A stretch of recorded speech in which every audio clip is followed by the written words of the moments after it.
Hi, I'm Jim from Excellence in Voting. Thanks so much for joining me today. I wanted to take a moment to go over with you some of the key elements of the newly introduced People's Compact. Now, this People's Compact is in opposition to the current CSKT Compact. And as I think you'll see as we go down the list here of all of the benefits of the People's Compact, it certainly seems to make much more sense, certainly for tribal members and for the people of Montana. Let's begin. The key elements of the People Compact begins first with the goals. Point number 1, stay within the confines of Federal Reserve water right law and the Constitution. Next point, provide a final resolution of Federal Reserve water rights for the Flathead Reservation. Next point, offer the framework of a grassroots solution that benefits people, not governments. Next point, protect the water rights of all citizens. And the final point, to mend fences and help heal the community, which I think we can all agree is much needed these days. Let's move on to the next subheading, settlement funds. First point, settles only remaining CSKT Court of Claims grievance from 1951 related to use of irrigation project water with per capita payment in accordance with other settlements. 85% of damages dispersed to individual tribal members and 15% available for tribal programs. Next point under settlement funds. Funds development of CSKT Federal Water Reserve rights and irrigation project rehabilitation. Let's move on to the next subheading entitled the Flathead Irrigation Project Protections. The first point, Flathead project irrigators will receive their historic use and duty of project water. Next point, to enhance project efficiency, the Flathead project will be rehabilitated. Next point, construction liens on irrigator lands will be released. Next point, low-cost block of power and net power revenues will remain permanent features of the Flathead Irrigation Project.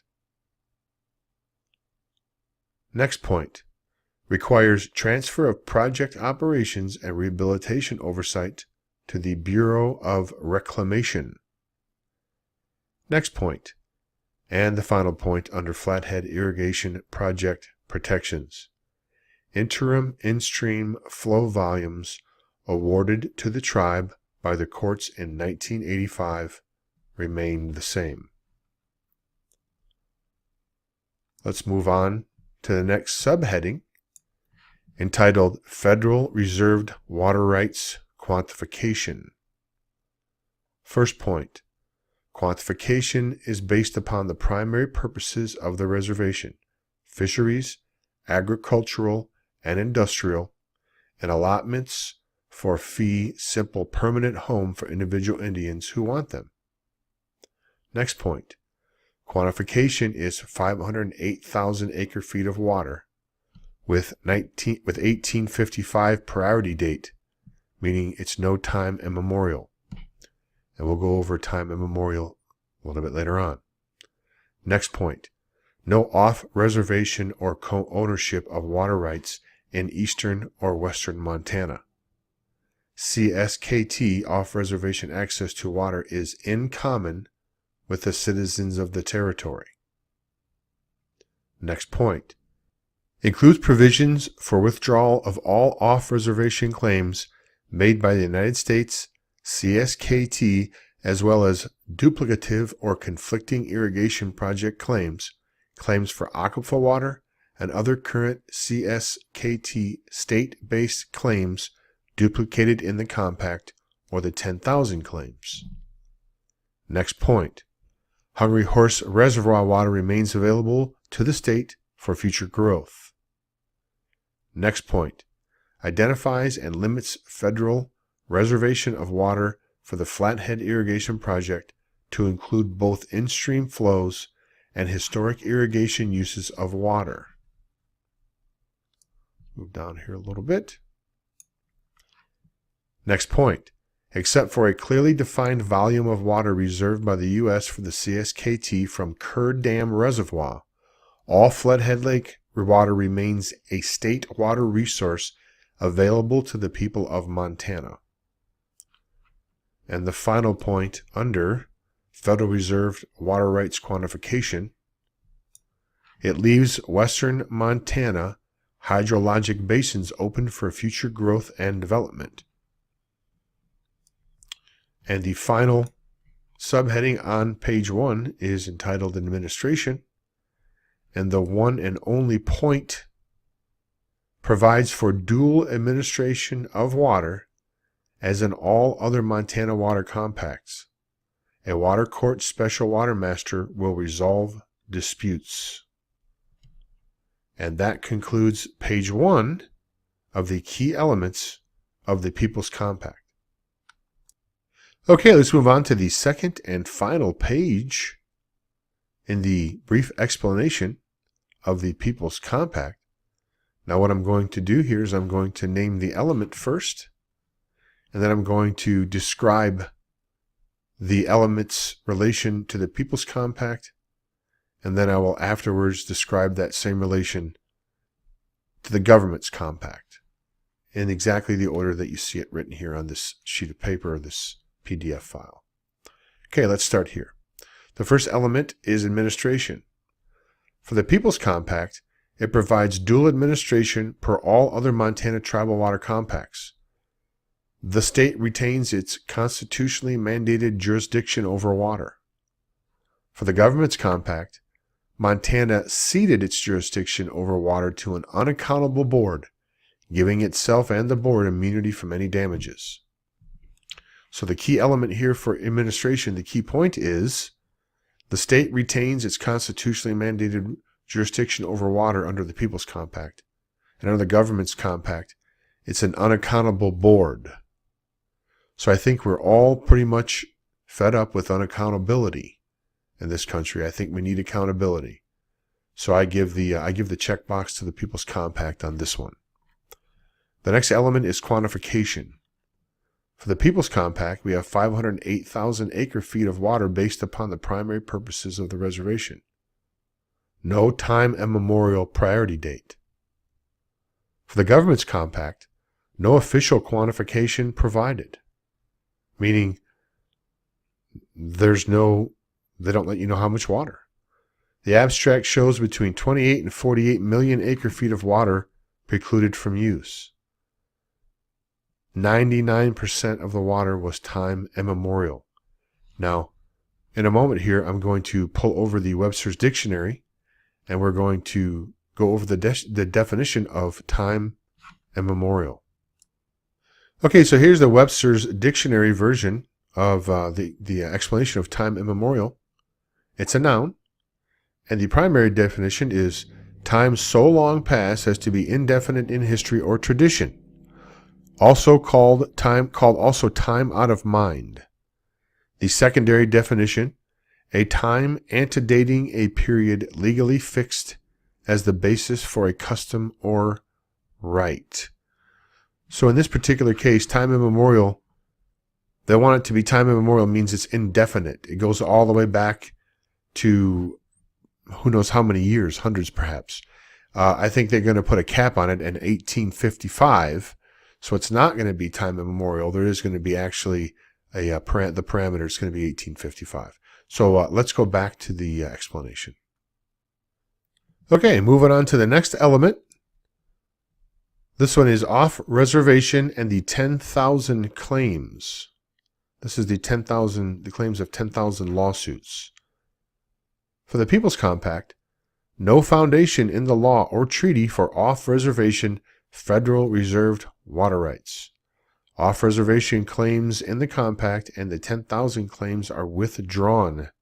No co-ownership of water. Meaning all those 10,000 claims are immediately adjudicated and there's no long drawn-out court battles. For the the government's compact under off-reservation and the 10,000 claims. The government compact awarded vast amounts of off-reservation water, and the 10,000 claims expanded into 2/3 of the state of Montana. We're talking about just a mess in court. So the check mark for sure goes to the People's Compact, because mainly there's no off-reservation federal reserved water rights. People need water. You need to have your water to raise your family and to manage your land. And the People's Compact certainly gives you much more flexibility to do so. We're going to move down to the next key element, and it's settlement funds. So we're talking money here. And it's big money, and it's big savings for the People's Compact. So the cost for the People's Compact is approximately $775 million. I know that sounds like a lot, but wait till we get going over to the government's portion. Approximately $775 million, a substantial portion of settlement tied to damages, and will be distributed per capita to tribal members. The rest earmarked for development of tribes' federal reserved water right and irrigation project rehabilitation. The state of Montana does not contribute any money to this People's Compact. No state monetary contribution. Let's move over to the government's compact. The Tester bill proposed $2.3 billion plus ownership of the largest irrigation project in Montana transferred to the tribe. S3013 specified that no money goes to CSKT members, and included in the government's compact is a $55 million contribution from the state of Montana. Now, let's circle back here a minute. Out of the $775 million in the People's Compact, about $40,000 per tribal member has been set aside out of that $775 million. Or right around 85% of that money is going to go directly to the tribal members in the form of about a $40,000 check. This right here specifies the government compact, specifies that no money goes to the CSKT members, but is controlled by the tribal members, by the tribal council, tribal government, probably more accurate. So this is not a good thing for them. This is a very good thing for the individual members, because they're going to be able to benefit. In the government bill, they will not be able to benefit. So the check box for sure in this settlement fund's key element goes to the People's Compact. Let's move down to the next subheading, which is entitled Tribal Membership. For the People's Compact, the damage money awarded per capita to each of the approximately 7,500 tribal members. Allotee water rights independent of tribal control and administration. Under the government's bill, the Tester Compact bill proposed to award $2.4 billion to the CSKT and specified that none of the money went to individual tribal members. Allotee water rights are controlled by CSKT tribal government. So again, this goes down to control, independent control versus tribal control. And of course, when it comes down to funds, like we talked about in the previous key element, in the government bill, none of the money goes to the tribal members. In the People's Compact, 7,500 tribal members receive about $40,000 apiece. Okay, so let's move over here to the Flathead Irrigation Project.